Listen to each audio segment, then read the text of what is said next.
Welcome to 2017 and the Context Machine. This is Brian Chaffin. This is episode 690. Yeah, which is technically coming from 2025. And I'm Brian Chaffin. Yes, you are. And I'm Jeff Gamet. And man, I feel like maybe we should just fire up like Winamp and head over to Napster or something. Yeah. So macOS 26.1 came out and it messed up like our recording stuff. So bad. So bad. So yeah. we have had to go back to recording ourselves on our end, and then I'm going to mix it, and then we're going to hope that we've recorded at the same frequency so that it doesn't get off sync. So, because that'd be really cool. That'd be super cool. Yeah. And I know there's a lot of people out there that are like, well, we record our own ends and put them together anyhow. That's nothing new. I totally get that. But we've had a system where it takes everything and blends it together. So when we're done recording, we have a finished file. And typically, based on all the edits you hear us do, you can tell we don't edit. It just comes out and it's done. Well, so we do some editing, and we just happen to leave in a lot of jokes about editing so that you hear those jokes. You're breaking. But I will frequently take out my dog barking, or when I've had to get up to go pee, or when I'm talking. Yeah, because that's not about me. Right. Yeah. So anyway, wait, Brian, before we on, hey everyone, go ahead and fire up Netscape Navigator and head on over to contextmachine.io and check out our website. I would rather use CyberDog. Good times. I still do use OmniWeb a lot. That's really interesting. You can also use contextmachine.io to reach out to us. Or you can find us on Mastodon at Context Machine, or on Blue Sky at contextmachine.bsky.social. Mm-hmm. And we have a sponsor today. Our sponsor is MacPaw. And I love those guys. The cloud cleanup feature in Clean My Mac. We're going to tell you more about them later in the show. But first, speaking of 2017, we're actually going to talk about some Mac software. We used to do that all the time. Yeah, in the before times. Yeah, in the before times in particular. Yeah, but you got some kind of sneak peek at OmniOutliner 6? I did, and since or after I got the sneak peek. Then a few days later, they rolled out the public beta, so everyone can go check it out. So you can get in on the sneak peek too, if you will. It's no secret I'm a big OmniOutliner fan, and so when they wanted to show me some of the new things that were coming, I was all on board for that. Yeah, one thing a lot of people are going to like, Brian, is it's now a universal app. Oh, it wasn't before? No, and that's because there were certain features that you simply couldn't do on iOS or iPadOS. Oh, yeah, that makes sense. And, or at least I believe that's the reason why they couldn't be the same app. But they've been able to address those features. So, you can do things like the advanced search stuff that you could do on the Mac. You can now do stuff like that on your iPad and iPhone. It's super slick. There's amazing new. Okay, hold on. Uh-huh. Why don't you tell us what this app is? It's been a long time since we've talked about OmniOutliner. It's been a long time since we've written about OmniOutliner at the Mac Observer. It's been a long time since we've been at the Mac Observer. Well, that's true. But I'm kind of part of my point is that that would have been a big part of why we were talking about this app.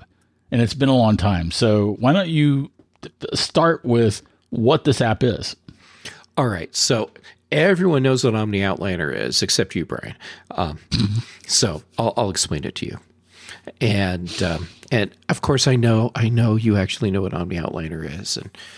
But so for those of you, let's go with that.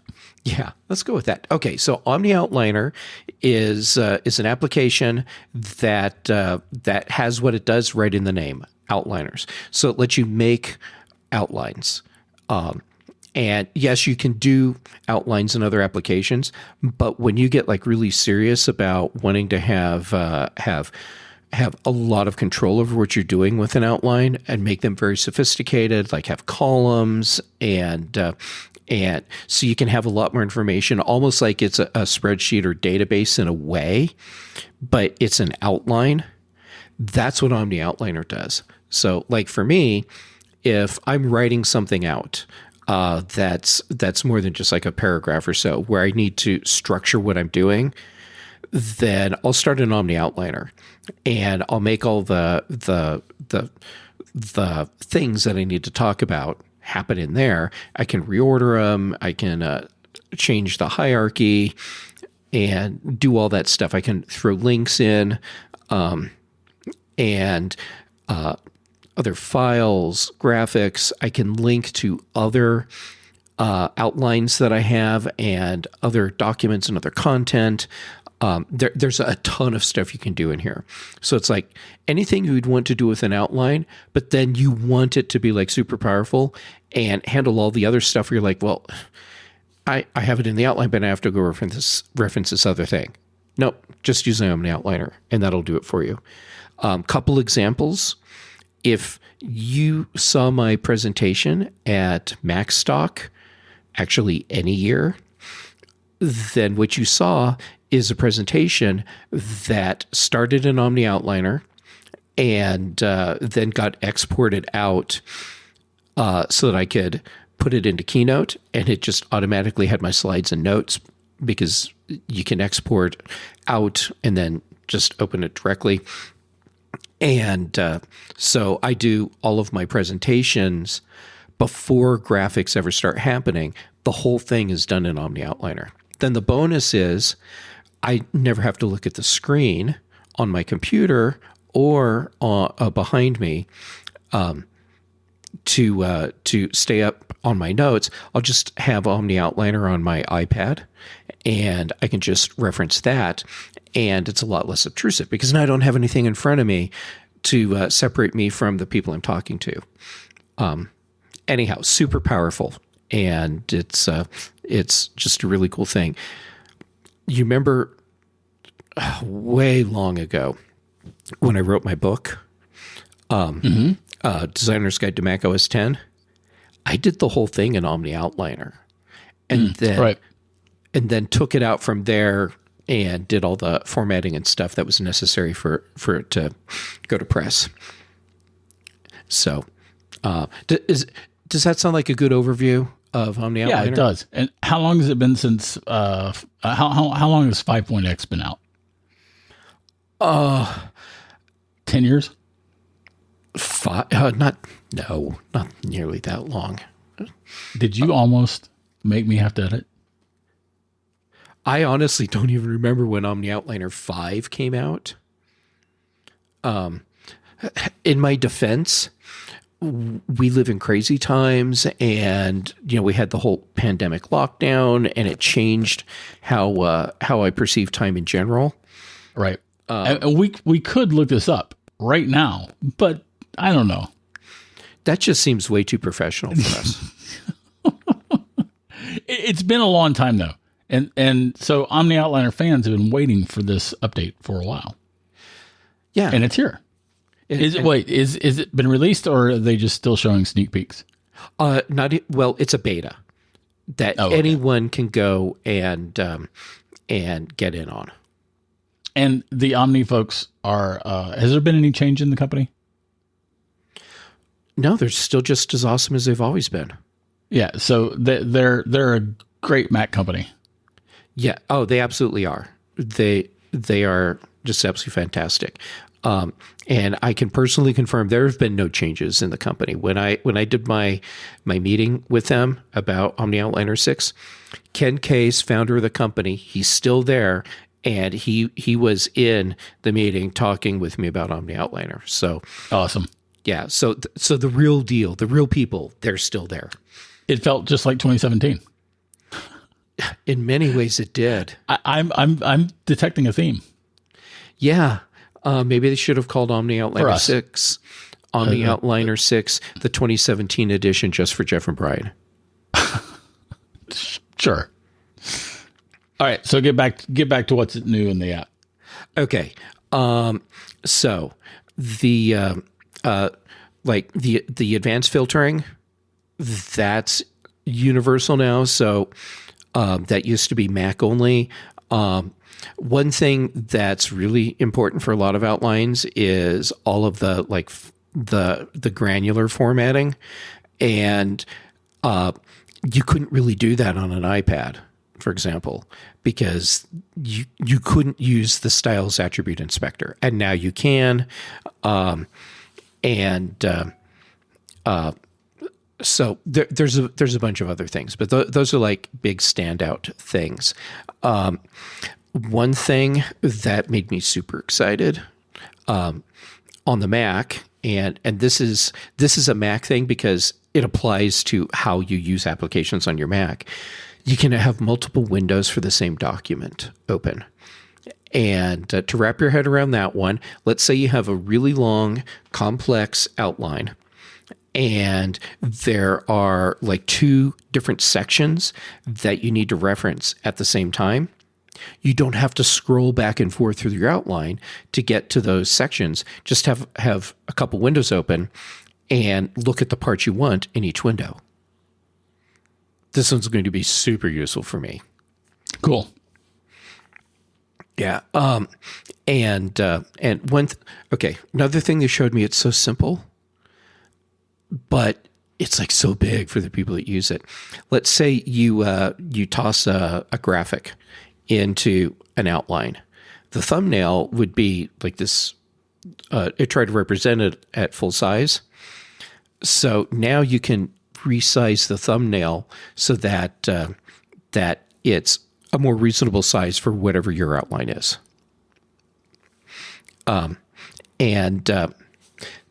They made a change for the people that use Essentials that is, I think, really great.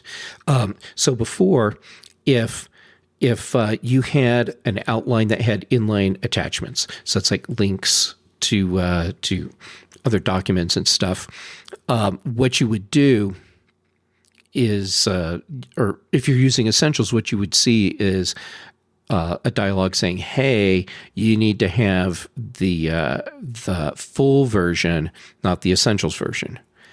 And it was a big impediment to a lot of people using OmniOutliner. So they're like, we need to change that because this is a problem for those users.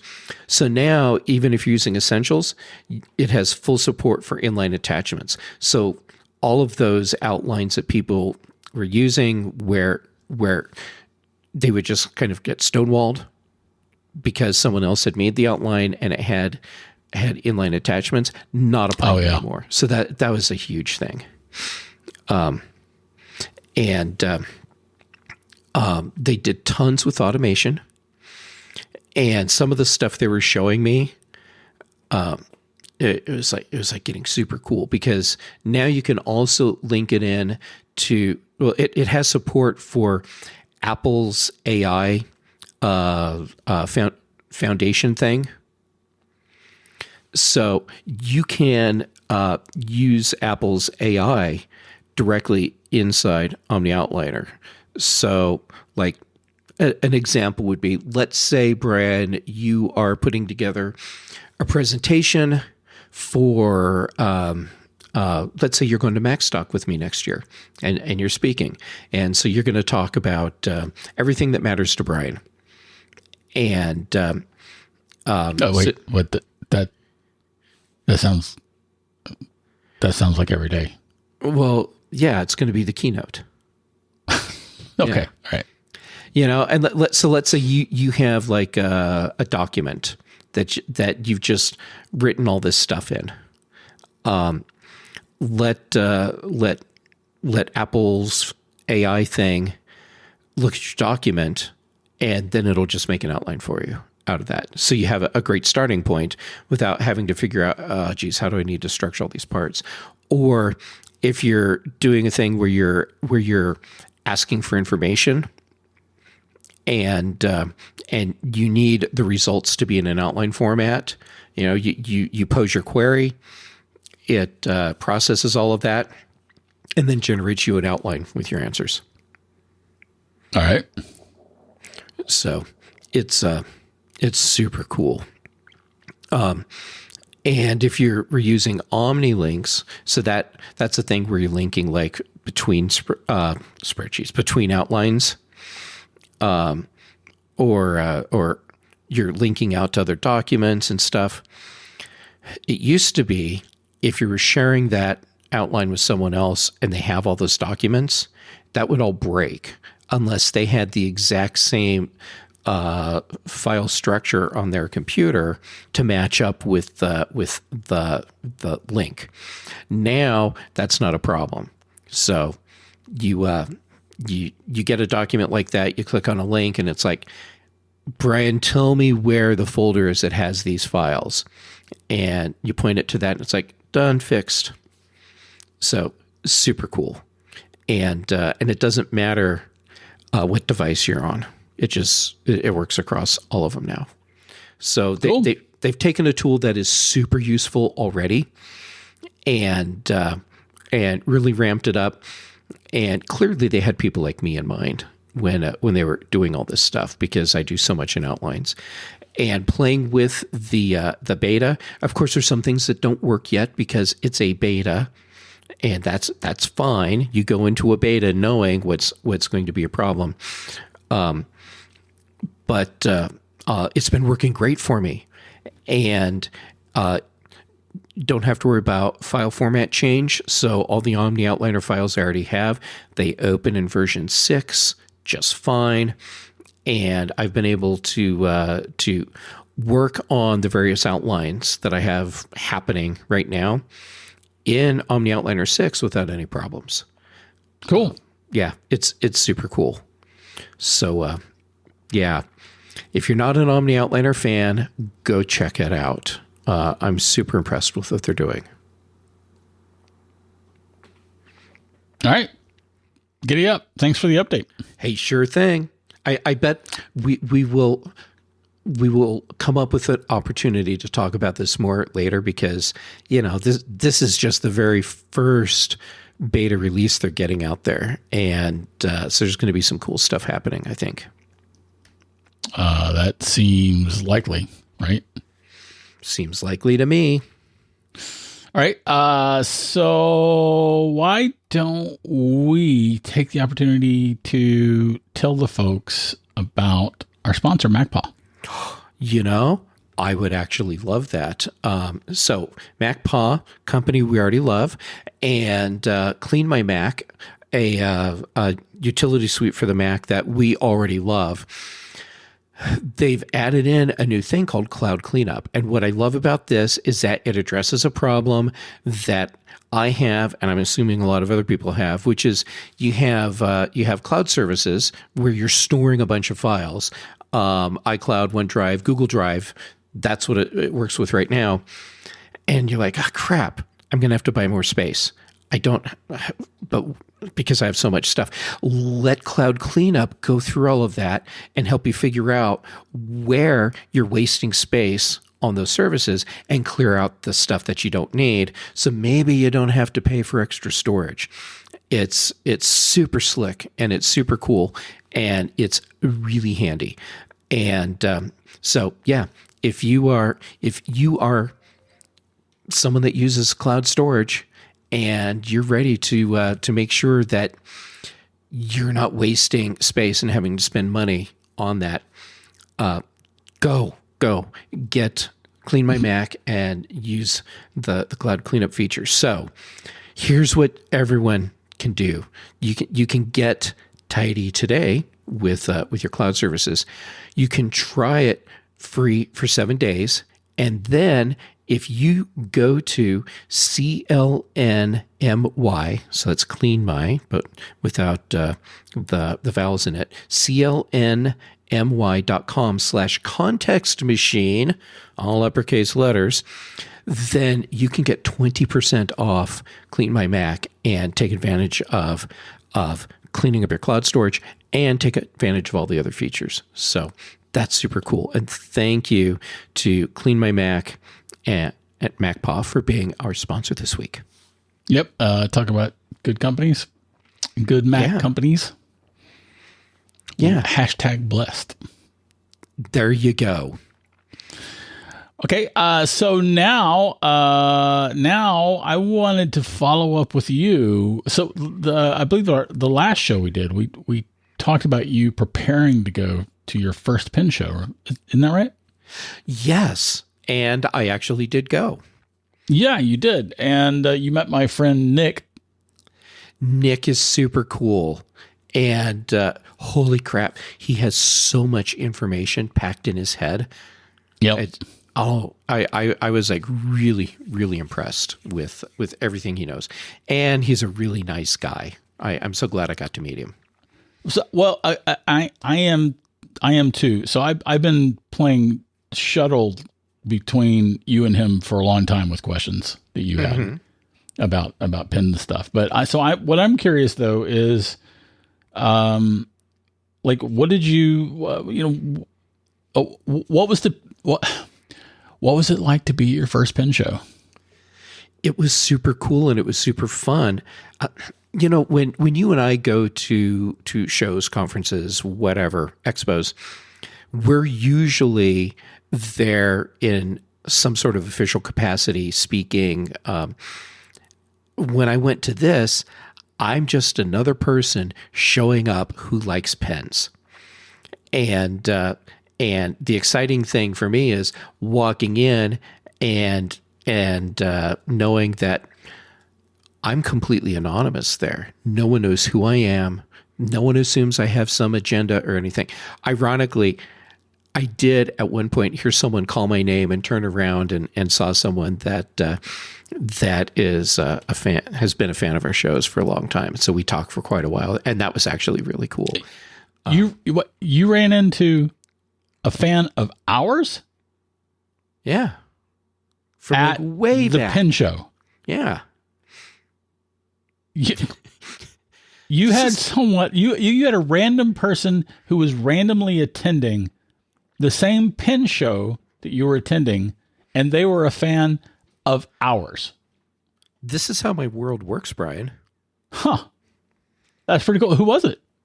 I'm not saying because I didn't have permission or I didn't ask for permission to talk about them specifically. So I will respect anonymity and, yeah, it was super cool. We just hearing my name and turn around and then hear someone, and I've met them before and, met them, and they were in town in Boulder, several years ago, and asked if they could meet, and I'm like, of course. And they had their family with them, and so we had a great time for an afternoon, and it was a lot of fun. And then run into them at this pen show. Yeah, that's how my world works. Excellent. That's okay. I had not heard that anecdote, so thank you for sharing. Oh, sure. Yeah. But anyhow, so what kind of pens did you? What kind of pens did you see? So I know that you and I have been talking about fountain pens for a while now on our show. Mm-hmm. And I also know about the wide array of different fountain pens that one can see at a pen show. And what was your takeaway from the pens that you saw? This will sound kind of crazy. As a veteran of CES and Macworld and a bunch of other big conferences, I was actually kind of overwhelmed for a little while being in there. And you've been to CES. And I've been to CES. I've been to CES solo. And and I totally wore out a pair of shoes there. I'm not kidding, people. But I was able to manage it alone, and came back and was like, next year we're taking a crew.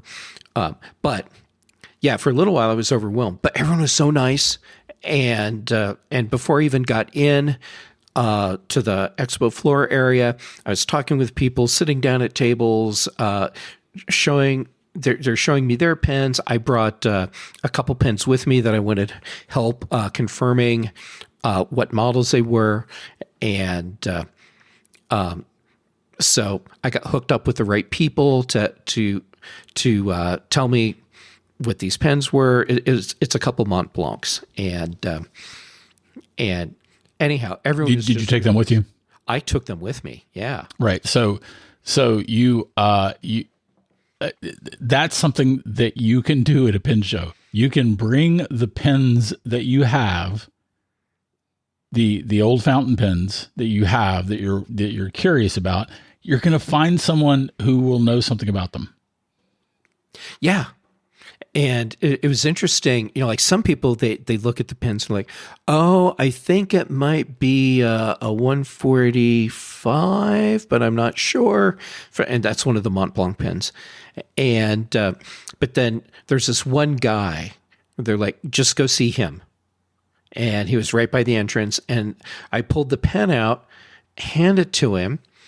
And he goes, oh, yeah, this is a 144, but one of the special models that they did. And you don't have anything inside this pen. Like he knew there was no converter or cartridge in the pen, just holding it in his hand. Yeah, that makes sense. I mean, yeah, that makes sense from the standpoint of I can see someone knowing how much a pen should weigh. Yeah, in the business. Yeah, it was super cool, and so he showed me. Not he didn't, but someone had already shown me before I got to him how you shine a light through the pen to see if it's a counterfeit or not, because a Mont Blanc, because of the resin that they make it out of, even though the pen looks black, it will kind of glow red when light shines through it if it's a real one. And so I'd already been shown that. I'm like, okay, that's cool. And of course he checks and he's made sure it wasn't a knockoff pen, because apparently that's a big thing. But anyhow, so yeah, you're asking me what kinds of pens I saw. There were so many pens there, and there were more than fountain pens, but the majority of pens were fountain pens. And the fountain pens, especially from ye olden days, often came in sets with the mechanical pencil. Yes, and so there would be lots of mechanical pencils that are matching to usually a larger fountain pen. Yes, and I did see a couple sets like that where it was the fountain pen and mechanical pencil, or both of those plus a ballpoint pen. Yeah. So I saw a bunch of vintage stuff. There was quite a bit of new stuff.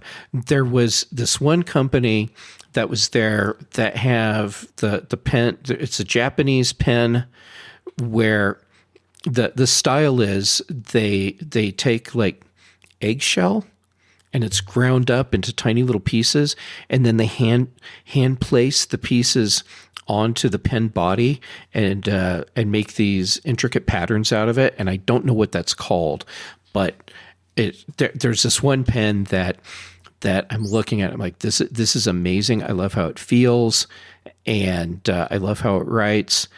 And then I saw that I was holding a $4,500 pen, and I very gently handed it back and told them thank you. But a lot of people said, hey, go check out Esterbrook pens, because there will be a bunch of those. So I did, And I almost bought an Esterbrook just because everyone's like, you need an Esty in your collection. But in the end, I did not buy an Esterbrook pen. But yeah, there are just tons of brands and tons of vintage pens, and price ranges from a few dollars up to thousands and thousands of dollars. Yep. For pens. Yeah. I What'd did you buy buy? a pen.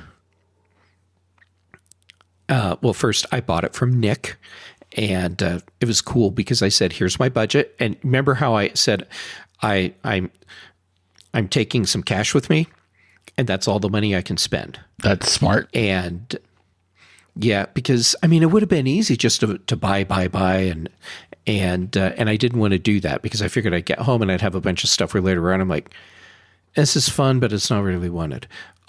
So anyhow, I gave Nick the parameters of what I was looking for, and he's like, okay. And he has this display that laid out on the table. The table is like, I don't know, like two of the banquet tables, folding banquet tables that you have at conferences, two of those together. And it's completely covered with pens. And just without even having to look, he's like, and there's this one. And then he says, hold on. And he starts pulling out these massive leather-bound zipper folio things that are full of pages and pages of pens. And he's flipping through and he's like, this one, and then picks up another one from under the table, and this one. So he picked out different pens and gave me the pros and cons, and it was super cool. And it was fun. I got to try writing with each of them.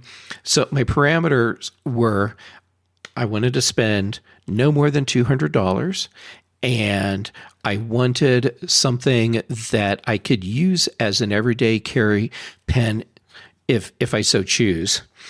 And I had a couple other parameters that I gave him as well. And so of the three pens that met all that criteria, the one that I settled on is a Pilot Elite. And I learned how to read the numbers on the nib. So I know this Pilot Elite was manufactured in a plant outside Tokyo in July 1974. I'm pulling it up. Oh, that's is it a black with the? And oh no, yeah, it's that one. Yep, it's that one. Black, and it has a like a silver metal cap, but it has like a grid pattern etched into the cap. Right, and you like it? I love it. That's it's great, wonderful, man. And it has the bladder in it. So when you go to fill it, there's like this plate that you push on inside the pen, and so that forces the air out, and have the tip of the pen in your ink. And when you take your finger off of that little bar that you press on, it sucks ink up into the bladder. And so right now I have Ishizuku. It's black, so I think that's Takisumi. Does that sound right? I don't know. But Ishizuku ink, which I have found I really enjoy. So of course that's what I put in this pen. But it feels really good. And I have that other everyday carry pen that I bought, that titanium pen, which Nick got a kick out of checking that one out. And that one's great, but this one is just like a little more elegant, and it weighs less too. And it's just so satisfying. The cap, when you put it on the pen, it fits so perfectly that you can feel it create the vacuum as the pieces come together, and then you get that little vacuum suction feel when they pull apart. And then this pen's designed so that when you use it, you want to post the cap on the back of the pen, and it feels just the same when you put it on the back. It's just like so perfectly machined that it just slides down on there, makes the perfect vacuum to hold it in place, but not so much that it's difficult to pull the cap back off. Absolutely love it. Cool. So, of course, I've been writing with it every day since I got it, just because I love it so much. That checks out. All right, so it sounds like you had a good time. Or would you go to another pen show? Absolutely. And I'm already assuming I will go to the Denver Pen Show again next year. But if I, this seems like something that Barry would fly out to meet you. I bet he would. To go with Barry, do you wanna go play at a pen show together? Yeah, I wish I could be there. Come on out. Well, yeah. Can't right now. Anyway, regardless, I also wanted to talk about the SPSFC.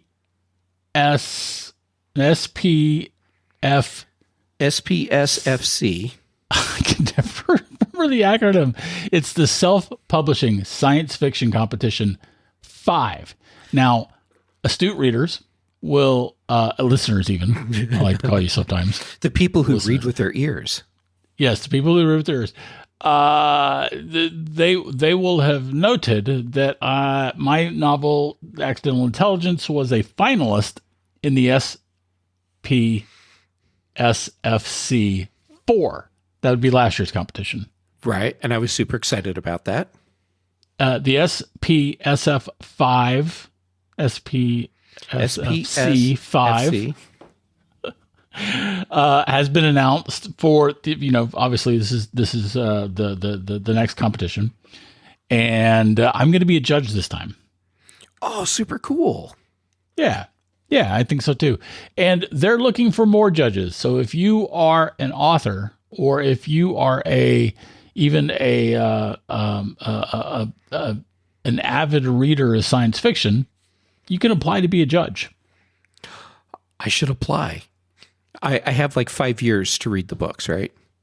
No, you do not have 5 years to read the books. That was actually the one thing I was concerned about, is my ability to get everything read in time with my other obligations. But I took the plunge and was selected as a judge. But they are, like I said, they are looking for more. They want, I don't know if the last thing I heard is they were looking for 10 more judges. Oh, wow. So they may have gotten a couple of those slots filled since, but they need and want judges. So if you have any interest, holler. And if we'll have a link in the show notes to that information, explaining how to apply. And if you know someone who is a science fiction author, especially someone who's an independent science fiction author, an indie self-publisher, you reach out to them, let them know. Yeah, that's cool. So if you're a judge, can any of your works still be included, and you just recuse yourself from voting on that? I can't imagine being a judge in a competition where my book was being judged. Same. I don't know specifically if they have a rule against that. They should have a rule against that. But I am still working on my second book.